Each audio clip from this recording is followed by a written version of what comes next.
The doorbell cut through the rain at 11:14 p.m., and when I opened it, Claire Thomas stood on my porch in a soaked wedding dress, clutching a manila folder like it was the last wall between her family and ruin. For 3 seconds, the only thing I heard was the rain striking the porch roof. Not the mantel clock behind me, not the fire settling in the living room, not my own name caught somewhere in the back of my throat. Claire's veil hung wet over one shoulder. Her wedding dress had a high lace neckline and long sleeves, elegant but practical enough to make one thing clear. She had not come to be admired. She had come prepared for a legal filing. The hem was muddy. Her hands were tight around the folder. Her eyes were wide, tired, and fixed on mine with the kind of fear people only show when they have already tried every sensible option. "You said it was an option," she said. I looked at the folder first. The dress explained the urgency. The folder explained the deadline. "Claire," I said, lowering my voice into the calm register I used in negotiations, "step inside before you freeze." She did not move. "The deadline is midnight." I opened the door wider. "Then we have 46 minutes. Come in." That got through. She crossed the threshold, and rainwater began pooling on the mat. I closed the door behind her, then walked to the hall closet and took out a dry wool blanket. I held it out without stepping into her space. "For your shoulders," I said. "Not the dress. The documents matter more right now." Her fingers loosened around the folder by one fraction. She took the blanket and wrapped it around herself. The living room was warm from the fireplace, but she was still shaking. Not dramatic shaking, controlled shaking. The kind that came from running on pure will for too long. I led her to the oak desk by the window and cleared the stack of licensing agreements I had been reviewing before she arrived. "Set it down," I said. She placed the folder on the desk. I did not open it yet. "Before I read anything," I said, "you need to hear this clearly. If you want to walk away at any point tonight, I will still file every protective motion I can as your lawyer. Marriage is not the only tool, and I will not let panic make the decision for you." Claire looked at me like the sentence had struck harder than thunder. Then she nodded once. "I know." "Good. Now tell me what happened." She pulled a folded notice from the folder and pushed it across the desk. "Bennett Richardson triggered the takeover provision this afternoon. My uncle signed a secondary debt agreement 3 years ago against the Thomas estate's operating assets. Bennett bought the note last month. If I do not file a status change and a protective IP assignment by 11:59 p.m., he absorbs the estate at tomorrow's emergency board meeting." I unfolded the notice. The paper was dry. She had protected it better than herself. Bennett Richardson's name sat at the top of the page like a stain. I knew him by reputation. Corporate investor, predatory lender, a man who did not build companies so much as wait beside them with a shovel. His firm specialized in distressed legacy properties, family farms, archives, small manufacturing houses, botanical estates, with valuable patents and sentimental owners. Claire owned the Thomas Estate and Botanical Archives, a generational property known for rare orchids, heirloom plant genetics, and a century of breeding records. Bennett did not want the gardens. He wanted the patents, the brand name, and the licensing rights hidden inside the soil formulas. "What did he threaten specifically?" I asked. "Tomorrow at 8, he plans to replace me as director and freeze the trademark registrations. By noon, he files to move the orchid patents into his holding company. Lettuce-snake, and your uncle?" Signed the note. Then left a voicemail saying family legacy is too expensive for sentiment. Her voice did not break. Her hand did. She pressed her fingers flat on the desk to stop them from trembling. I read the notice again. "Why tonight?" "Because you were right." I looked up. "About what?" "3 days ago. At the cafe. You said my grandfather's original trust had an old spousal joint tenancy clause. You said assets transferred into a marital operating entity before a creditor event could not be seized without unanimous consent. I said it as a theoretical point. You said, in a ridiculous emergency, a marriage filing might block Bennett long enough to restructure the debt. I also said ridiculous. I wore the dress. The room went very still. Rain ticked against the windows. The fire shifted in the grate. On the desk, the brass lamp cast a circle of gold over Bennett's notice and the marriage license beneath it. The license was real. The county clerk's stamp was real. The attached emergency status filing was half complete. So was a draft IP assignment addendum. Claire had not come with a fantasy. She had come with paperwork. I pulled my reading glasses down and sat. Who prepared this? The 24-hour county clerk verified the license. The IP addendum is mine. You drafted your own assignment? I run a botanical archive, Ethan. I can read legal language. I did not say you could not read it. I am checking whether Bennett can break it. She lowered herself into the chair across from me. The blanket slipped slightly from one shoulder. She pulled it back into place with a practical motion, eyes never leaving the documents. I took out a red pen. The addendum was brave and unusable. It had the right instinct and the wrong structure. Too much emotional language. Not enough clean transfer mechanics. The plant genetics were exposed. The trademark survivorship clause was too soft. The proprietary soil formulas were mentioned as inventory, not trade secrets. Bennett would tear it open in court by breakfast. I crossed out half the first page. Claire made a small sound. That bad? That fixable. Her shoulders dropped half an inch. I opened my laptop. Before we do anything, I am calling Miles. Your law partner? Yes. Conflict check. Witness. Emergency ethics review. Claire straightened. That will take time. Less time than losing my license and giving Bennett an argument that I manipulated you. Her face changed at that. Not hurt. Understanding. Okay. I called Miles Carter on video. He answered on the fourth ring, hair flattened on one side, wearing a faded university sweatshirt and the expression of a man who already knew I had ruined his night. Someone better be on fire, he said. No fire. Conflict issue. He blinked, then leaned closer to the camera. Ethan, why is there a woman in a wedding dress behind you? Claire lifted one hand. Hello, Miles.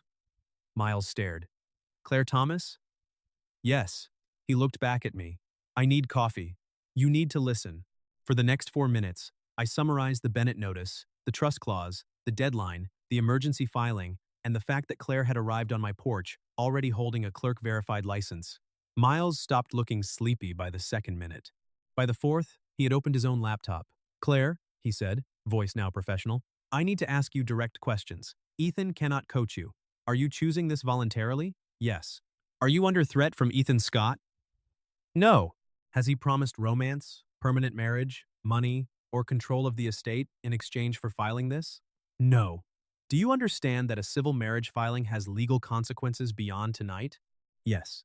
Do you have the option to walk away and still receive legal help from Ethan? Claire looked at me. I held her gaze. Yes, she said. He told me that before opening the folder. Miles nodded. Good. Ethan, draft a temporary marital operating agreement with a dissolution clause, separate property schedule, separate bedrooms, no personal compensation tied to the rescue, and independent counsel review by Monday. Already building it.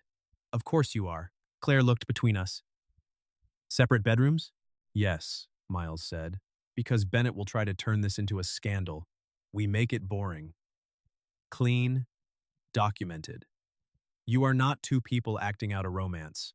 You are two adults executing a lawful emergency structure under legal supervision. For the first time that night, Claire gave something close to a real smile. Boring sounds wonderful. I have built my entire career on boring, I said. Miles snorted. True. I redrafted the addendum while Miles watched the document update in real time. Claire sat across from me, blanket around her shoulders, wet veil folded neatly in her lap. She answered every question clearly. Assets, dates, patent numbers, greenhouse license records, board structure, debt schedule. She was not helpless. She was cornered. There is a difference, and Bennett had counted on everyone forgetting it. At 11:36 p.m., I called the county clerk. Her name was Olive Brooks. She appeared on screen in a bright municipal office with a metal filing cabinet behind her and a mug that read, I survived probate week.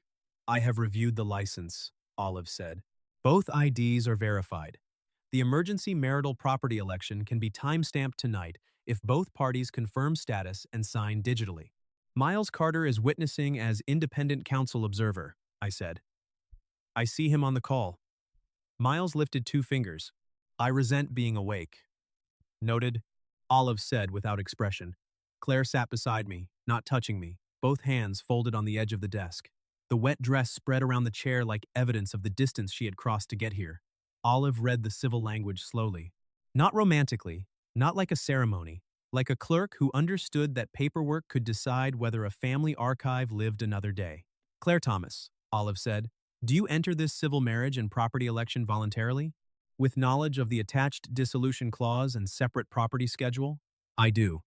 Ethan Scott, do you enter this civil marriage and property election voluntarily, with knowledge of the attached dissolution clause and conflict of interest disclosures? I do. Olive clicked through the digital packet. The filing is accepted at 11:51 p.m. The marital operating entity is timestamped. The IP assignment may be submitted. I attach the redlined IP addendum, the separate property schedule, the dissolution clause, the witness memorandum, and the emergency trustee notice. Then I copied Bennett's counsel, the estate board, Miles, Olive, and Claire. At 11:56 p.m., I hit send. Then, the room went silent. Rain ran down the glass in clean lines. Claire stared at the laptop screen. Is it done? The first wall is up, I said. Not the whole fortress. She closed her eyes for 1 second. Only one. Then she opened them and nodded. What comes next? That was when I knew she would survive this. Not because she was not scared, because she could still ask for the next step. I stood and adjusted the thermostat. Next, you drink water. Then you change out of the wet outer layers in the guest room. There are dry towels in the hall closet. I will take the office sofa tonight. She looked at me. You do not have to give up your room. I am not giving anything up. I am creating a clean record. Boring. Exactly. That almost smile returned.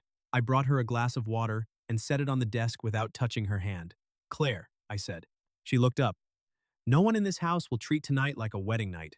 It is a legal emergency. Tomorrow, we start unwinding Bennett's leverage. Her fingers tightened around the glass, then relaxed. Thank you for saying that. I should not have to. No, she said. But you did. By 7 the next morning, Bennett had realized what happened. He did not call Claire first. He called me. I let it go to voicemail. Then, I played it for Miles and Claire in the kitchen while coffee brewed and rain softened against the windows. Bennett's voice filled the room, smooth and furious.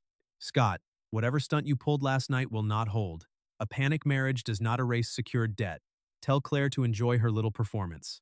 At 8, I am filing for an injunction, and by noon I will have the estate locked. Claire stood by the counter in dry clothes, dark trousers, a cream sweater, hair pinned back. The wedding dress had been hung carefully in the guest room bathroom, drying over the tub like a costume retired after a battle. Her hands were wrapped around a mug she had not drunk from. Miles sat at the kitchen island with a tablet. He wants us reactive, Miles said. He wants Claire ashamed, I said. Claire lifted her eyes. I am not ashamed. Good, I said. Then we do not answer the voicemail. We answer the filing. At 8:12 a.m., Bennett filed an emergency injunction claiming fraud, creditor evasion, and undue influence. At 8:21, I filed our response. At 8:37, Miles filed the ethics witness memo. At 8:50, Claire filed a sworn statement in her own name. Not mine. Hers. I watched her sign it on the kitchen island, pen steady, jaw set. Bennett's first move was social pressure. He wanted the board to see scandal. Midnight, wedding dress, lawyer, panic. He wanted the story to sound reckless before anyone read the documents. So we made the documents boring enough to survive gossip. By noon, the injunction had not been granted. That was our first win. It lasted 4 hours. At 4:18 p.m., Claire's phone buzzed. She read the message and went still. What? I asked. She turned the screen toward me. Vendor notice. Bennett had contacted the greenhouse glass manufacturer and soil distributor, claiming the estate was insolvent and warning them that invoices would not be honored. If they stopped delivery, the new temperature regulators would not arrive Monday. 300 rare orchid cuttings would enter dormancy without climate stabilization. 10 years of breeding work could die in a week. Claire set the phone on the counter. For the first time since the porch, anger broke through her control. He cannot touch the patents yet, so he is trying to kill the plants. I read the notice. Legally, he does not have authority to freeze vendor payments. Legally, no. Practically, vendors panic. I reached for my phone. She caught the motion. No. I stopped. Claire pulled her phone back. I have worked with Arthur at the glass company for 6 years. If your lawyer voice calls him, he will think the estate is already dead. I need to call him. I looked at her for 1 second. Most clients wanted rescue. Claire wanted leverage. I slid a notepad toward her. Then call him. Use 3 points. Purchase order signed before Bennett's notice. Marital operating entity guarantees payment, net 30. If he halts shipment, he breaches a valid contract. N1, N1, N1. She picked up my pen. Say that again? I did. She wrote it down in her own words. Then she called Arthur on speaker. I moved across the kitchen and sorted supplier invoices into piles, so I did not crowd her. Her first sentence trembled, her second did not. By the fifth, she sounded like the director of the Thomas estate again. Arthur, I am not asking for a favor. I am confirming a signed purchase order. Bennett Richardson is not authorized to alter your delivery schedule. If you deliver Monday, payment is guaranteed under the updated operating entity within net 30 days. I will send confirmation within 10 minutes. A pause. She listened. Then she said, I understand. Send the driver to the east greenhouse gate. I will have staff ready. She ended the call. The regulators arrive Monday. I placed the sorted invoices on the island. Good work. She looked down at the neat piles. You organized those while I was arguing. I organize when other people argue well. A laugh escaped her before she could stop it. Not big, not polished, real. For 2 days, my house became a legal operations bunker. Claire took the guest room. I slept in the office. Miles came by twice, once with a printer cartridge and once with takeout soup, because he claimed attorneys left unsupervised would forget the food groups. Claire's botanical binders filled the living room. My oak desk disappeared under trust documents, patent filings, vendor contracts, and old board minutes. The house was no longer clean. It was useful. On Friday night, I found clause 14B. Claire had fallen asleep in the armchair by the fire with a highlighter still in her hand and the original Thomas Estate Charter open in her lap. I removed the highlighter gently and capped it. A loose page slid from the binder and landed near my shoe. I picked it up. The clause was buried in a secondary loan agreement her uncle had signed 3 years earlier. Clause 14. B. Public trigger. In the event of a change in primary executive control, including but not limited to marital property transfer, the creditor reserves the right to demand an immediate third-party audit and mandatory buyout of remaining minority shares within 72 hours. My hand stopped on the page. The room changed around me. The fire popped once in the grate. The mantel clock ticked. Claire slept under the lamp, finally still, after days of holding herself upright. Bennett had planned for the loophole. The marriage did not end the trap. It triggered the second one. I walked to the kitchen, made coffee, and spread the documents across the island.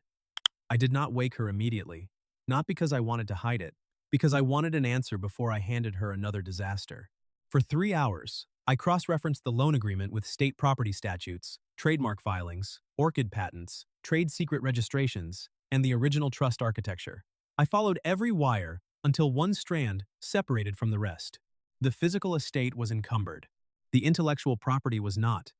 At 3:06 a.m., Claire walked into the kitchen wearing the gray hoodie she had borrowed from the guest room hook. The sleeves were pushed up. Her hair was loose. Her eyes went to the documents before they went to me. What happened? I did not soften it. Bennett filed a 4-day audit notice tonight. Clause 14B gives him a 72-hour buyout trigger after a marital transfer. She came closer and read the circled paragraph. The color drained from her face. He wanted me to use the marriage clause. Yes. He wanted the transfer to trigger this. Yes.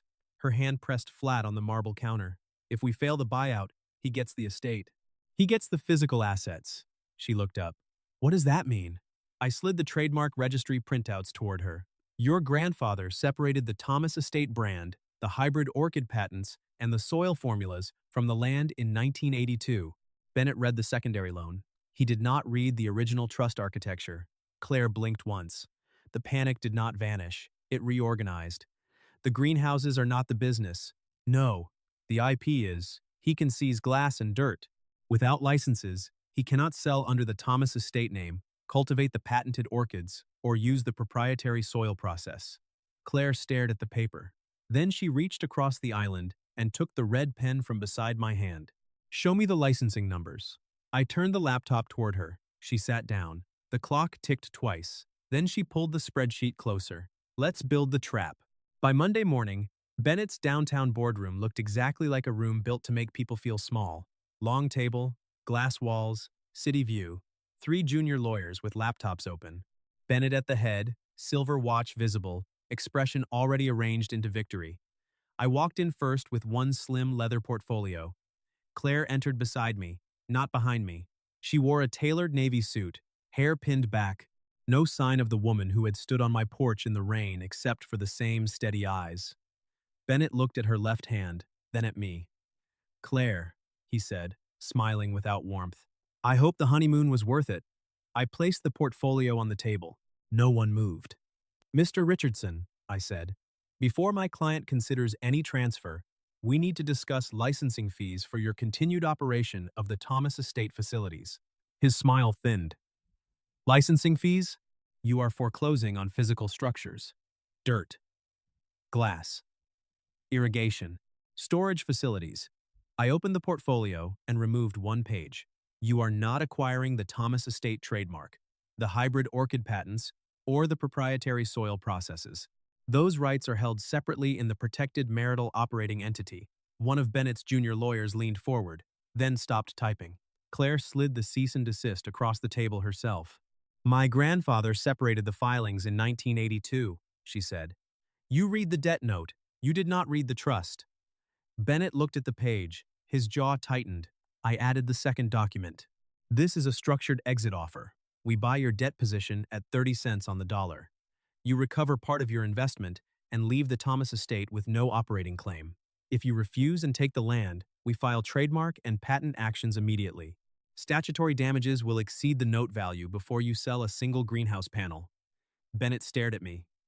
You are cornering me. No, Claire said. The room turned to her. She placed both hands flat on the table. You cornered yourself when you mistook my family's work for real estate. Silence settled. The junior lawyer on Bennett's left checked something on his laptop. His face changed. He leaned toward Bennett and whispered. Bennett did not answer. A pen sat near his hand. For 10 full seconds, he did not touch it. Then he picked it up. 30 cents, he said through his teeth. 25 if we are still here in 1 minute, I said. Claire did not look at me, but I saw the corner of her mouth move. Bennett signed. The pen scratched across the paper. No speeches. No collapse. Just ink. Claire collected the signed agreement, checked the signature, and slid it into the folder. Thank you, she said. It was the coldest, polite sentence I had ever heard. We left the boardroom together. In the lobby, morning sun poured through the glass doors. Claire stopped beside a marble column and pressed the signed agreement flat with both hands, as if confirming it was real. It's over, she said. The debt position is neutralized, I said. The estate is safe, pending final wire. She laughed once, then covered her mouth, then lowered her hand, because she seemed to remember she did not need to hide the sound. We still have to go to the bank, she said. Yes. And file the settlement notice. Yes. And tell the greenhouse staff they can stop preparing emergency cuttings. Yes. She looked at me. You have a list? I always have a list. Of course you do. The relief between us was warm, but it stayed where it belonged, in the space after a hard fight, not in a careless gesture. She did not throw herself into my arms. I did not reach for her. Instead, I handed her the next page in the folder. Wire instructions, I said. She took it. Her fingers brushed the edge of the paper, not my hand. Thank you, Ethan. You won in there. You built the structure. You walked into the room. She looked through the glass doors at the bright street beyond. That used to be the hardest part. 3 days later, my house was quiet again. Too quiet. Claire's binders were gone from the living room. The sewing mannequin had returned to the estate. The botanical files had been packed into labeled crates. The guest room was clean. The gray hoodie had been washed, folded, and left on the chair outside my office door. The house looked exactly the way it used to. I disliked it immediately. On my desk sat the dissolution packet Miles had drafted. Clean. Efficient. Correct. It required 2 signatures and a filing fee. I uncapped my fountain pen and set it parallel to the page. Then the doorbell rang. This time, the weather was clear. Afternoon sun warmed the porch boards. Claire stood on the welcome mat in work clothes, dark jeans, sturdy boots, and a green canvas jacket with a soil smudge on one sleeve. No wedding dress, no panic, no rain. She held a folder. You forgot to review something, she said. If it is another secret clause, I am moving to a country without contract law. That would narrow your personality options. I stepped aside. She entered with the same familiarity she had earned during the worst week of both our lives. She walked to the oak desk and placed her folder on top of the dissolution packet. I followed. What is this? A new council agreement for the Thomas estate? She said. Independent lawyer drafted it. Miles reviewed it for conflicts. You are not getting equity. You are not getting half the estate. You are not getting a thank you disguised as property. I looked at her. She lifted her chin. I listened. I opened the folder. The agreement was clean. 5-year IP protection contract. Board-approved general counsel role. Fixed compensation at market rate. Separate from marital status. Separate from personal relationship. Termination clauses. Conflict disclosures. No ownership transfer. Bennett would have hated it. That meant I liked it. This is excellent, I said. I know. You do not need me to sign this for the dissolution to proceed. I know that too. The mantel clock ticked. Claire reached into the folder and took out a second sheet. Not a legal document. A small printed receipt from the corner cafe where we used to discuss her estate over bad coffee and worse muffins. She set it beside my pen. The legal work is separate, she said. The dissolution can be filed today. The council agreement can be reviewed next week. And this is me asking you to dinner after the case is closed. I looked at the receipt, then at the dissolution papers, then at her. No leverage, no crisis, no deadline, just a choice. You came back with 3 separate categories, I said. I learned from the most overprepared man I know. That sounds like criticism.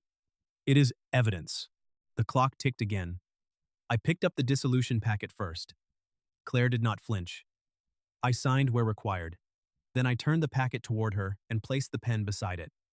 She signed too, cleanly, carefully. The emergency structure was over.